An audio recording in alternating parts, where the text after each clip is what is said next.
Bonjour les amis, j'espère que vous allez bien. Alors moi j'allais plutôt bien puisque j'ai vu l'épisode 2 de la série Loki, la nouvelle série Marvel, et puis je me disais c'est quand même pas mal, c'est plutôt bien, moi j'aime bien, j'ai envie de voir la suite. Or, je me suis quand même dit que qui d'autre que les fans hardcore de Marvel ont envie de voir cette série? Eh bah personne, pourquoi? C'est une série qui ne s'assume pas, c'est-à-dire que elle n'assume pas de vouloir être pour les fans du MCU qui ont compris tous les concepts et voilà. Et à la fois, elle assume pas non plus d'être grand public. C'est-à-dire que on nous explique vraiment pas grand-chose pour que ce soit compréhensible auprès de chacun. Les gens qui n'ont pas forcément suivi les 20 000 projets Marvel. Et c'est ça qui pêche chez Disney+. C'est toujours cet entre-deux un peu malaisant qui fait que les fans du MCU sont pas contents et le grand public n'est pas content non plus de la série. Et c'est ça depuis le début de Disney+, qui fait problème du côté de Marvel, du côté de Star Wars, c'est aussi un peu le cas d'ailleurs.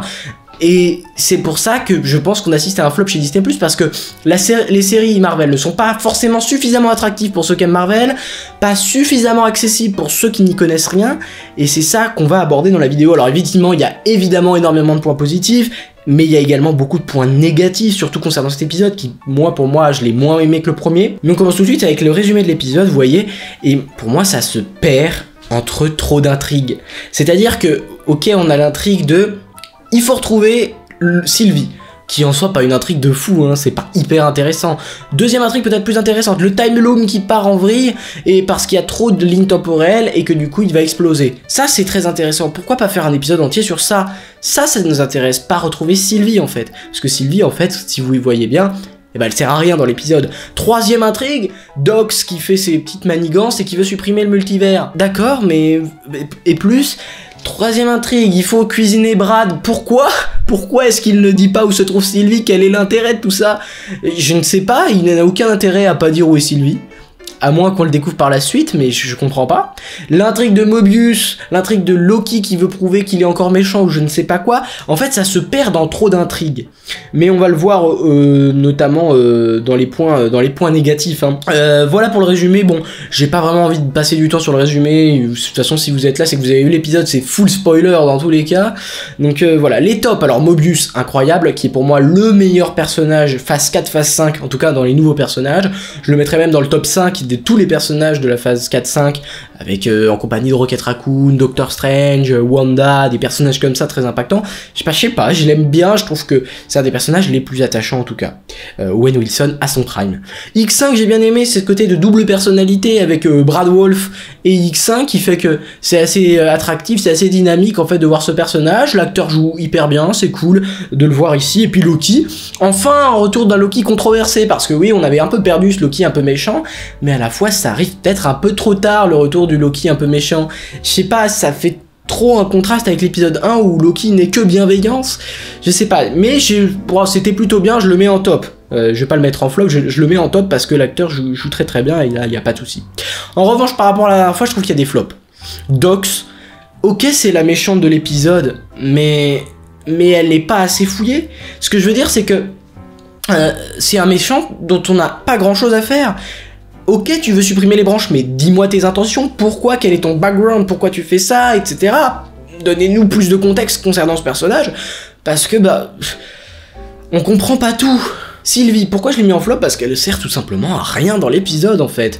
On va la chercher, ok, elle se plaît à McDo et tout, mais en vrai, tu mets pas l'intrigue où ils vont la chercher, Mobius Loki, ça suffit. Enfin, je veux dire, pour l'instant en tout cas, Sylvie n'a pas d'intérêt, alors que c'est pourtant elle qui a tué celui qui demeure, c'est elle qui devrait être le point central de la série, elle devrait avoir des informations que personne d'autre n'a, et pourtant elle sert à rien.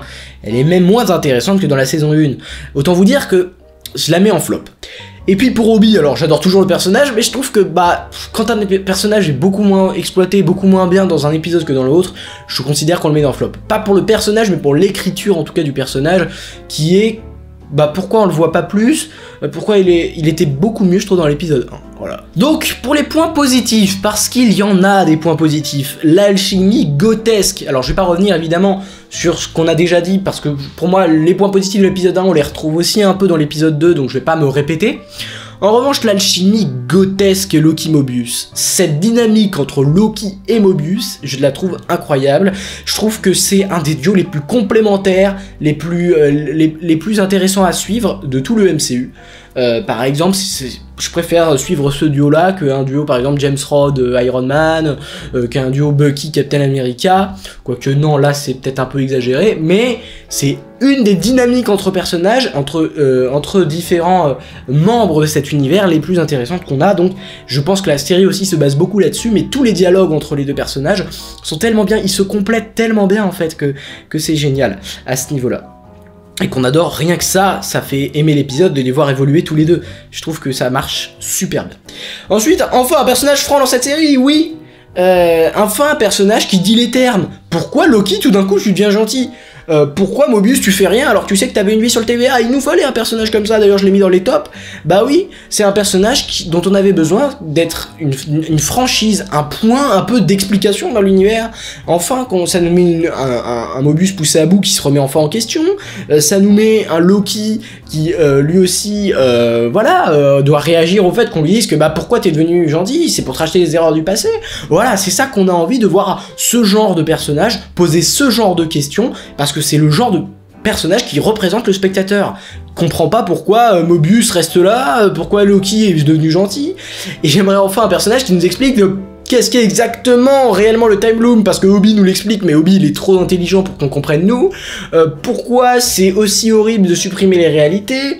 Alors oui, ça supprime des gens, ok, mais dans le point de vue du multivers. Pourquoi il y a encore des branches alors qu'on est censé les avoir supprimées?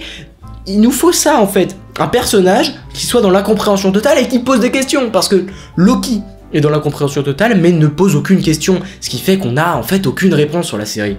Ensuite, point positif, la scène de la tarte. Alors, c'est un peu marrant, mais déjà la tarte citron vert, elle a l'air exceptionnelle, j'ai envie de goûter cette tarte citron vert, d'accord? Peut-être qu'un jour, les gars, on fera une recette sur la chaîne où on mange cette tarte, parce que j'ai absolument envie de la manger, cette tarte. Faites-la. McDo, vous êtes en partenariat avec Loki, bah faites une tarte. Non, mais j'ai bien aimé, parce que cette scène, enfin, on a la psyché de Loki, la psyché de Mobius, on a une scène posée dans un environnement agréable et on peut discuter et découvrir sur les personnages. Et ça fait, évidemment, ça régale. Voilà pour les points positifs. Maintenant, on peut passer aux points négatifs parce qu'il y en a quand même beaucoup. Le placement de produit, le pire ever. Alors oui, d'accord, McDo doit financer quand même une grande partie de la série, mais honnêtement, il y a quand même des placements de produits que j'ai vu beaucoup plus subtils que celui-là. Celui-là, il est grossier. C'est-à-dire qu'on voit le logo McDo, je dirais, sur 50% des scènes où on se place à peu près au McDo. On le voit, on le revoit, on le re-revoit, on nous dit que c'est génial, que c'est bon et tout. Ça force un peu trop. Je trouve que, ok, tu nous montres 1 ou 2 minutes, là, il y a peut-être 10 ou 15 minutes. Deuxième point négatif, évidemment, le final. Qu'est-ce qui sert à quoi, bordel? Parce que le final, en fait, c'est Dox qui veut supprimer les réalités avec tous ses partisans un peu révolutionnaires. Ok, d'accord, déjà, c'est pas forcément très intéressant, puisque ce que je dis, c'est vraiment ça, et je pense que j'en parle un peu par la suite.